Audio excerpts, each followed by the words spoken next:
মজার ছলে বিয়ের আসরে কনের পরিবর্তে কবুল বলল কনের বান্ধবী। কাজীর মতামত অনুযায়ী কবুল বলার সঙ্গে সঙ্গেই বিয়ে হয়ে গেছে তাদের। এই নিয়ে দর্শক হুলস্থল বেজে গিয়েছে এই বিয়ে বাড়িতে। বিস্তারিত আমরা একটু এই নববধূর কাছ থেকে জানার চেষ্টা করব। আসলে মূলত ঘটনাটি কি হয়েছে একটু বলেন। ভাই আজকে আমার বিয়া, আর আমার বর আমার বান্ধবীরে বিয়ে করে ফেলছে। আচ্ছা আচ্ছা, আপনার বর মানে আপনাকে বিয়ে করতে এসে আপনার বান্ধবীকে কি নিজের ইচ্ছায় বিয়ে করেছে নাকি কিভাবে হয়েছে ঘটনাটি? মানে বিয়া কাজী সাহেব আমার বিয়ে পড়াচ্ছে, কিন্তু আমার বদলে আমার বান্ধবী কবুল বলে বিয়ে করে ফেলছে। মানে কবুলটা উনি কেন বলেছে? মজার ছলে মূলত? এটা মজার ছলেই বলছে, কিন্তু এখন ওরা সত্যি সত্যি মাইনা নিছে, ওরা বিয়ে করছে। আচ্ছা আচ্ছা আচ্ছা, দর্শক আপনারা দেখতেই পারলেন ঘটনাটি খুবই দুঃখজনক। এই পরিস্থিতিতে একজন নববধূর কি পরিমাণ মন মানসিকতা খারাপ থাকতে পারে সেটা হয়তো কিচ্ছু আপনারা আন্দাজ করতে পারছেন।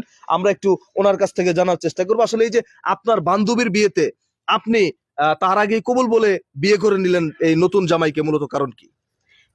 কারণ হচ্ছে বান্ধবীকে তো বলতে হবে কবুল, ওটা আমি আগে বলছি বল কবুল, তাই আমার বিয়ে হয়ে গেছে। এখন আপনার বিয়ে হয়ে গিয়েছে জি কাজের মতামত অনুযায়ী। এখন কি আপনি এই স্বামীর সাথে সংসার করতে রাজি আছেন? অবশ্যই আমি রাজি।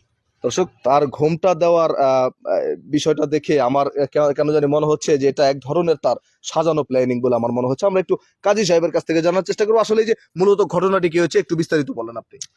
মূলত আমি তো লেখালেখি যা করার কাম করছি, করার পরে যখন আমি কবুল বলতে বলছি তখন কনে কবুল বলে না, কবুল বলতে হলো কনের বান্ধবী। আচ্ছা আচ্ছা সেই ক্ষেত্রে আইন অনুযায়ী বিয়া বান্ধবীর সাথেই হয়েছে। আচ্ছা আচ্ছা আচ্ছা এখন এটা তো আর বাদ দেওয়া সম্ভব না। আচ্ছা আচ্ছা বাদ দেওয়ার অপশন আছে, একটাই করা যায় যে যদি ওই ছেলের সামর্থ্য থাকে, তে যে কনের সাথে বিয়ের কথা হয়েছিল বা বিয়ে করতে আসছিল ওই কনেরও ওর সাথে বিয়ে দেওয়া যায়।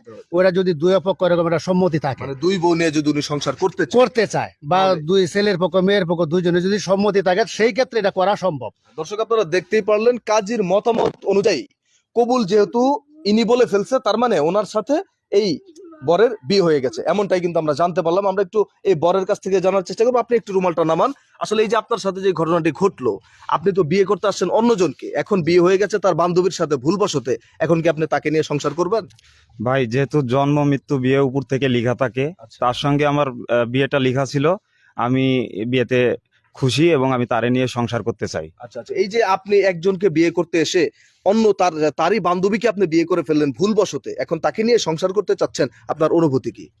আমার অনুভূতি, যেহেতু আমার বিয়ে হয়ে গেছে, তার সঙ্গে আমার ভাগ্যে লেখা ছিল, আমি তারে নিয়ে সংসার করতে চাই, তারে নিয়ে সুখে থাকতে চাই। আমি সবাইকে মিষ্টি দেন, সবাই মিষ্টি মুখ করুক, ঠিক আছে? আমি এই বিয়েতে অনেক খুশি। অনেক খুশি। দর্শক আপনারা দেখতেই পারলেন যে যদিও ভুলবশতে এই ব্যক্তির সাথে বিয়ে হয়ে গিয়েছে ওনার, যদিও বিয়ে হওয়ার কথা ছিল নতুন বউয়ের সাথে, কিন্তু ভুলবশত ওনার সাথে বিয়ে হয়েছে, কিন্তু জামাই কিন্তু এক ধরনের রাজি আছে তাকে নিয়ে বিয়ে করানোর জন্য। আশা আমরা একটু এই মেয়ের মায়ের কাছ থেকে জানার চেষ্টা করবো। আসলে আন্টি মূলত আজকের ঘটনাটা কি একটু বলেন তো আপনি। বাবা, আমার মাইয়ারা দেখে গেছে 1 সপ্তাহ আগে। আচ্ছা তারপর আজকের দিন পাকা হয়েছিল বিয়ে দেব। এখন মনে করো ওই মাইয়া সাইডে দাঁড়ায় রয়েছে। আচ্ছা এখন কাজী বলতেছে বল মা কবুল। এখন আমার মাইয়া না কয়া ভুল করে হ্যাঁ কইছে, এটা কইতেই পারে। তো মানে সেটা তো এখন আপনার মেয়েকে যখন কবুল বলতে বলছে কাজী, তখন ওর বান্ধবী কবুল বলে ফেলছে আগে। বান্ধবী বলছে কবুল। এখন কাজীর মতামত অনুযায়ী ওর সাথে বিয়ে না ওর হয় সাথে বান্ধবীর বিয়ে সাথে না হয়ে হয়, গেছে। ওর সাথে বিয়ে হয়ে গেছে। আচ্ছা, আচ্ছা। এখন তো এটা তো তালাকও দেওয়া যায় না। আমি এত কিছু বুঝি না, এখন ওরা ডিভোর্স দিয়ে আমার মাইয়ারে বিয়ে করে নিয়ে যাক, আচ্ছা, না আমি এখান থেকে যাইতেই কিন্তু কিন্তু আপনার মেয়ের সাথে যার বিয়ে হবার কথা ছিল সে তো ওই স্ত্রীকে নিয়ে এখন সংসার করতে রাজি আছে। এটা বললে তো হবে না। তাহলে এই দুর্ঘটনার জন্য তাহলে আমরা এই মাইয়াটারে বিয়ে করবো কেটা? এটা কলঙ্কের ই তা তো পড়লো না অবশ্যই, তা আমার তো মেয়ে। অবশ্যই। সেটা একটু আমরা এখন তার আমার কাছ থেকে মাইয়ারে জানার বিয়ে চেষ্টা করবো। করি। আসলে এই যে এখন আপনাকে বিয়ে করতে এসে আপনার বান্ধবীকে বিয়ে করে ফেলছে ভুলবশতে, এখন আপনি কি করতে চাচ্ছেন? আমি এই বিয়ে মানি না, আমাকে বিয়ে করতে আসছে, আমাকেই বিয়ে করতে হবে, আমাকেই বিয়ে করতে হবে। আমি এখন কি করব? আমার এখন আমি কলঙ্কিন হয়ে গেছি না গ্রামের সবার কাছে, আমাকে কি কেউ বিয়ে করবে? আমি আমাকেই বিয়ে করতে হবে, আজকেই করতে হবে। কিন্তু আপনি আপনার সাথে যার বিয়ে হবার কথা ছিল সে তো খুশি মনে সুন্দরভাবে আপনার বান্ধবীকে মেনে আমি নিয়েছে। মানি না এই বিয়ে, ও আমাকে করতে আসছে বিয়ে, আমাকেই করতে হবে।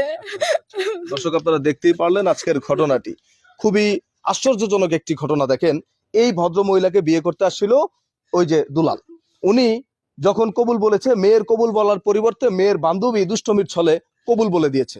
এখন এই কাজীর মতামত অনুযায়ী তার সাথে বিয়ে না হয়ে বিয়ে হয়ে গিয়েছে বান্ধবীর সাথে।